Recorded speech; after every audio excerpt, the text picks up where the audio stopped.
You are what the scoreboard says you are, but you can change the score.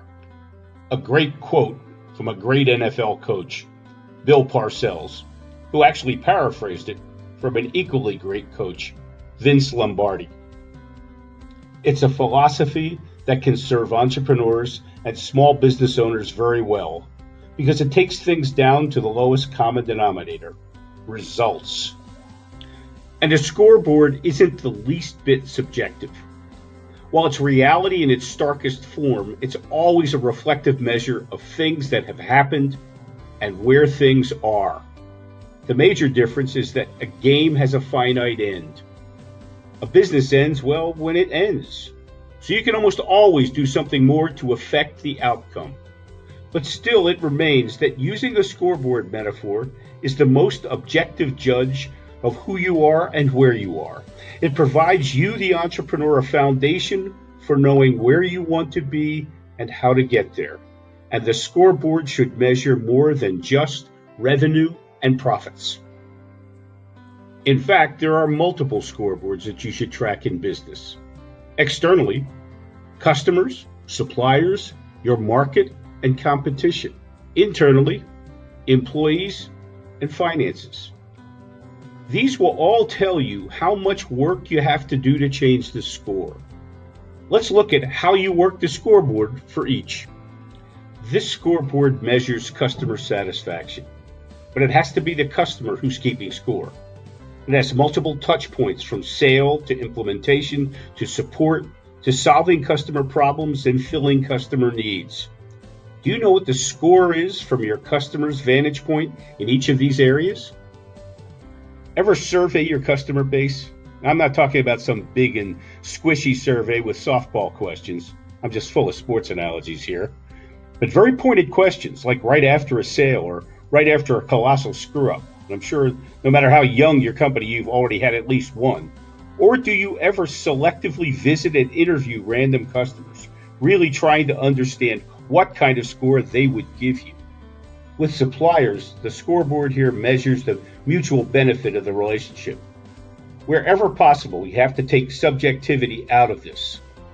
How much does their on-time delivery mean to your ultimate customer satisfaction? Or how much does their working with you to make your product more manufacturable help improve your overall product quality or your overall profit margin? How does your working with their production schedule help them help you deliver a better product to your customer? Just a few ideas, a little tougher to gauge, but enough to gather real data with real objectivity. For your market and competition, social media is often the best scoreboard. Either Facebook, Twitter, Google+, LinkedIn, if not all of them, get you a better level set of how the market views your company and its products and services. It doesn't have to be an actual survey, but it could start with an innocuous comment on any of your pages or in a discussion group that asks for feedback. Ask for comparisons with competitors.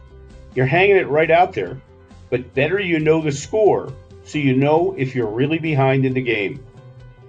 Employees are a critical scoreboard and often drive all the others. But few companies continually watch the employee scoreboard. That is how your employees rate you and your company relative to culture, job satisfaction, growth, and future potential. And you can let external groups like Glassdoor create your scoreboard, or you could do it firsthand. In short, you want to find out if this is just a job for them, or they feel that they're part of something bigger. And the smaller your company, the more important this is. Sounds backwards, right?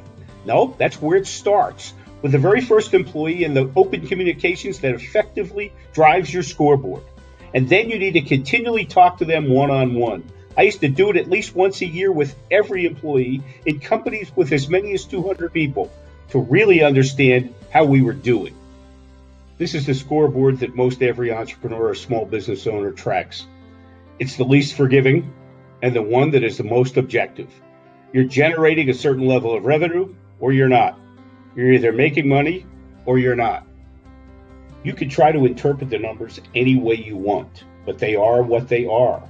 What you need to know is what drives those numbers, and since they are the reality of what was and what is, what you need to do to improve on them.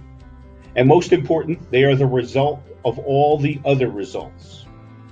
The big scoreboard that reflects all the other ones combined. While you are what the scoreboard says you are, remember the scoreboard is a reflection of where you've been and where you are, not where you can or want to be. Use the scoreboard as a measurement of what needs to be done, not just what has been done, and drive your company to meet those objectives. The entrepreneur's Yoda knows these things. He's been there. May success be with you.